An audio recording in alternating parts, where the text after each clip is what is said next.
بشت king لراج کسانی ہوشتے اپنے دوست پیشن جو گب ہو گیا تھا جنی آدم کیسے زوجن حقوق کے بابتا ہمارا مفتی صاحب کیسے حال لے گیا تھا میں بدر میں سادے نے مگا کیا ہوتی گا پترانے ردا پرچہ بتاری جی آپ حدیث بیان کر رہے تھے اور میں نے آپ کی بات میں یہ عرض کر رہا تھا کہ نبی علیہ الصلوۃ والسلام کی خوبصورت ابن ماجہ کی حدیث مبارکہ بیوی کے حقوق کو بالکل واضح کر دیتی ہے روز روشن کی طرح کہ نبی علیہ السلام فرماتے ہیں کہ جو مرد خود کھائے وہ بیوی کو کھلائے اور جو خود پہنے وہ بیوی کو پہنے. اور پہنانے سے مراد یہ ہے کہ اس معیار اور اس کوالٹی کا کپڑا جو خود پہنتا ہے وہ کم از کم بیوی کو بھی پہنائے. یہ بیوی کا حق بنتا ہے. اسی کے ساتھ جب آگے چلتے ہیں تو نبی علیہ السلام نے فرمایا بیوی کے چہرے پر نہ مارے, اس کو گالی نہ دے, اور اگر بہت زیادہ جو ناراضگی ہو جائے اور اسے کوئی سزا دینی ہو تو گھر کے اندر اس سے علیحدگی اختیار کرے, اسے گھر سے نہ نکالے. یہ نبی علیہ الصلوۃ والسلام کی حدیث مبارکہ بالکل واضح ہے. اب میں عرض کرتا ہوں کہ ہمارے معاشرے میں ہم نظر دوڑائیں تو بالکل اس حدیث کے برعکس ہو رہا ہے, بالکل برعکس ہو رہا ہے, جس کی وجہ سے گھر برباد ہوتے ہیں اور خاندان تباہ ہوتے ہیں اور پھر معاشرے میں بگاڑ پیدا ہوتا ہے. نبی علیہ السلام نے فرمایا جو مرد خود کھائے وہ بیوی کو کھلائے. باہر گیدرنگ کرتے ہیں, ہوٹلنگ کرتے ہیں, فرینڈس میں اچھا کھا پی کر آ جاتے ہیں اور بیوی کو دال روٹی پہ گھر پہ رکھا ہوا ہے. ایک بات. دوسری بات نبی علیہ السلام نے فرمایا جو خود پہنے وہ بیوی کو پہنا. ایسے بھی لوگ مل جائیں گے کہ جو اعلیٰ سے اعلیٰ کپڑا خود پہنتے ہیں لیکن بیوی کا خیال نہیں رکھتے, اور ایسے بھی ہیں جو بیوی کا بھی بہت خیال رکھتے ہیں, بچوں کا بھی بہت خیال رکھتے ہیں. ابھی ہم اس طرف کی بات کر رہے ہیں بیوی کے حقوق کی. اسی کے ساتھ جو نبی علیہ السلام نے فرمایا ہے کہ اس کے منہ پر نہ مارے, اسے گالی نہ دے اور اسے گھر سے نہ نکالے, گھر کے اندر ہی علیحدگی اختیار کرنی ہے. آج مرد بیوی کو مار بھی رہا ہے, ظلم اور تشدد کر رہا ہے, بیوی کو گالی بھی دیتا ہے. گالی دینا تو کوئی عام سی بات ہے, مردانگی کا اظہار ہے میری کہ میں گالی دوں گا تو میں پتہ لگے گا کہ مرد ہوں, اور مجھے غصہ آ جاتا ہے کیونکہ میں مرد ہوں, مجھے غصہ زیادہ آتا ہے اور پھر میں غصہ کنٹرول بھی نہیں کروں گا, اور غصے کا سارا اظہار بیوی پہ ہی نکلنا ہے. باہر کا آفس کا کہیں کا بھی غصہ ہے تو وہ بیوی اس کا نشانہ ہے. تو بیوی کو گالی بھی دی جا رہی ہے, بیوی کو مارا بھی جا رہا ہے, بیوی کو گھر سے نکالا بھی جا رہا ہے, اور پھر امید یہ ہے کہ ہمارا معاشرہ سنور جائے, اور پھر امید یہ ہے کہ ہمارے بچے بھی اچھے بڑے ہو کر جب نکلیں تو ہمارے فرما بردار بن جائیں, کہ جنہوں نے اپنی ماں کو پٹتے ہوئے دیکھا, ماں کو گالی کھاتے ہوئے دیکھا بچپن میں, وہ بچے جو بہت ہی سنورے ہوئے نکلیں. ایسا ہرگز نہیں ہو سکتا. اپنے گھر کو بچانے کے لیے, اپنے بچوں کی اچھی تربیت کے لیے, معاشرے کو سنوارنے کے لیے آپ کو بیوی کے وہ حقوق دینے پڑیں گے جو شریعت نے رکھے ہیں. نہ تو آپ اسے گالی دیں گے, نہ اس کے منہ پہ ماریں گے, نہ اسے گھر سے نکالیں گے. جو خود پہنیں گے وہ بیوی کو پہنائیں گے, جو خود کھائیں گے وہ بیوی کو کھلائیں گے. کم خوبصورتی اور واضح کیسے میں واسطہ حقوق واضح ہیں جو نبی کریم صلی اللہ علیہ وسلم ایک حدیث گما کیسے وشی خوبصورتی سر بیان کرنا بھی تھا. پریشن کے تنیو آدم ماں پرچہ چش کرنے کے مدین سرا پدا قائم کے مردی آدمہ گیش حق دیکھ بتا چش نہیں. یہ حقیقت ہے, یہ رشتہ خوبصورتی ہے کہ اللہ تعالیٰ بچار کے مردی آدمہ اگر قوت گیش کوتا تو اہم جنی آدم میں واسطہ کہ جنی آدم میں محافظ بھی جنی آدم میں واسطہ کیستے آئے جنین کیستے اللہ تعالیٰ ہمیشہ آسراتی ہے تو کہر کو تھا کہ لوگا بنندی ایک سردے سے آئے گا لوگا سنبھالی. بھلے مردی آدم آئیے واسطہ مشقت کا, آئیے واسطہ محنت بے کا, یعنی آئیے کار واسطہ یہ درستی ران نفقہ سجی ذمہ واری مردی آدم میں دستہ دیکھ بیتا گا. تو یہ رشتہ خوبصورتی واسطہ ہی کنک بیتا, نہ کہ ایک مردی آدمہ کیسے گیش قوت دائک بیتا ڈومیننٹ کنک بیتا چوش نہیں. خدا تعالیٰ بعض خوبصورتی سرا بعض وشی حقوق داتگا جنی آدم واسطہ بلیشن کے مواد سرپد نہیں اور نہ ہی میں مرد آدم سرپدا کہ جنی نرا چون کیسے ٹریٹ کرنے گی آئیے محبت سرا ٹریٹ کرنے گی. من یک تحریر مانے گیا تھا, تحریر معلم شیئر کرنا لوٹا ایتا لکھتا گا تھا کہ مارا جلدی مطلب جنی آدم مطلب جن اور مرد رشتہ لکھتا گا کہ ماں کوئی جا گئی رہو گیا تھا اور منی جن تیار بہ گئے تو لیٹ کرنا گا بیتا آندھے کے دیمو اشتاتا اور جب پلٹتا تو من جست کرنا گا بیتا کہ من چون لگ گیا, مطلب من تیار تو ترا من چون لگ گیا.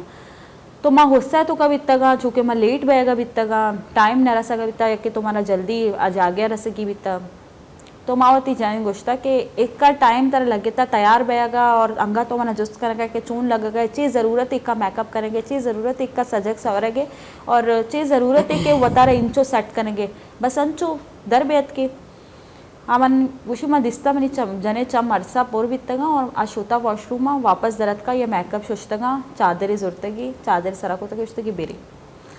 میں رایا ریئلائز کوتا کہ من غلط کوتا, بھلے میں خاموشی اختیار کوتا چے کہ من مردا من نا پرستا من یا سوری نہ گوشتا. لیکن جب میں لوگا واپس اتکگا تو منی فریش بیک تک منی جن جستے ٹیبل سارا چیزیں لکھ گا بیتا ڈائری اور پتا واپ کب تھا కూడా జబ్